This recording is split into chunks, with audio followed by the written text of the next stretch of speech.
बिस्मिल्लाहिर्रहमानिर्रहीम। हमारे पास है conservation of energy. Conservation of energy हमारे पास एक एक्सपेरिमेंट है जिसका अपरेटस है। इसके अपरेटस में हमारे पास दो अशिया, एक है Hooke's law apparatus and second slotted weights होंगे जो कि 50 ग्राम के सेट किए हुए होंगे।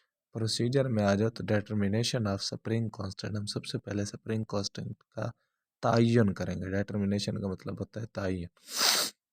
नंबर वन इसमें होगा suspended the hanger from the helical spring. एक हमारे पास स्प्रिंग से हम हैंगर को लटका देंगे और एडजस्ट करेंगे position of scale and the pointer points on O of the scale. Scale के ओरिजिन पॉइंट पर हम स्केल और पॉइंटर को प्लेस कर देंगे। Add 50 gram mass on the hanger and note the extension produced in the spring। सबसे पहले हम 50 ग्राम का मैस हैंगर से लटकाएंगे, फिर हम एक्सटेंशन पैदा करेंगे स्प्रिंग के अंदर। Increase the load added in steps of the 50 gram. अब हमने जो लोड लटकाया था अब उसमें 50 ग्राम का मज़ीद इजाफा करेंगे और तब एक्सटेंशन को कि कितना खिंचाव होता है उसको नोट करेंगे। ग्रेजुअली इसी तरीके से unloaded the spring in steps of 50 gram and continue noting the extension. हम जो स्प्रिंग पर हमने वज़न रखा था अब उसको अनलोड कर देंगे एंड 50 ग्राम को कंटिन्यू रखते रहेंगे और देखेंगे कि एक्सटेंशन बढ़ रही है कम हो गई है। इसको कंटिन्यूसली हम देखते रहेंगे। Find the mean extension produced by spring in every load. अब हमारे पास जो एक्सटेंशन पहले बढ़ी थी या कम हुई थी अब उसकी मीन एक्सटेंशन ले लेंगे। तब हमारे पास एक वैलिड वैल्यू आ जाएगी मीन की, ना वो ज़्यादा होगी ना कम बल्कि एवरेज वैल्यू जिसको हम मीन वैल्यू कहेंगे। Plot a graph between the load. अब लोड के दरमियान हम ग्राफ को प्लॉट करेंगे और फोर्स को रखेंगे। Force is equal to product of mass and the gravitational constant G along y axis के दौरान, और plot a graph between the load axis along x axis. अब मेजर करेंगे graph of slope. This slope is equal to the spring constant of the spring. अब ये जो slope हमारे पास निकलेगी हमने किसका डिटर्मिनेशन करना था? हमने डिटर्मिनेशन करना था स्प्रिंग कांस्टेंट का, तो ये स्प्रिंग कांस्टेंट के इक्वल ही आ जाएगी। अब वेरिफिकेशन करेंगे एनर्जी कंजर्व्ड है या नहीं।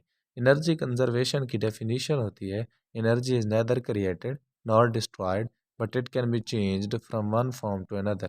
एनर्जी को ना तो पैदा किया जा सकता है ना फनाह किया जा सकता है, लेकिन इसे एक शक्ल से दूसरी शक्ल में ढाला जा सकता है। हम इसकी तस्दीक करते हैं कि आया एनर्जी कंजर्व्ड हुई या नहीं।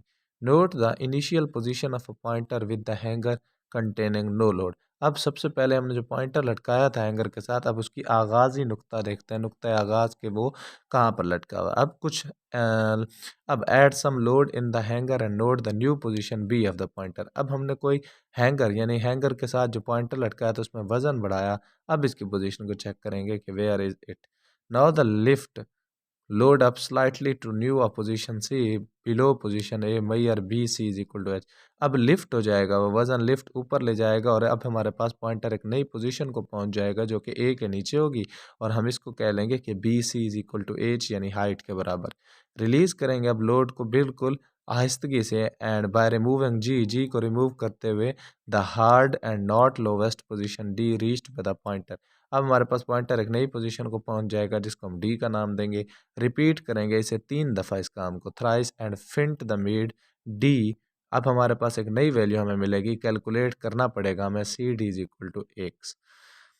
रिपीट करेंगे 2 to 4 फॉर न्यू लोड। हम दो न्यू लोड के लिए हम हमारे पास प्रोसेस नंबर 2 और प्रोसेस नंबर 4 जो है यानी पॉइंट्स नंबर 2 और पॉइंट्स नंबर 4 को दोहराते रहेंगे। अब हमारे पास कैलकुलेशन आ जाएगी पोटेंशियल एनर्जी की at the point of C point पर।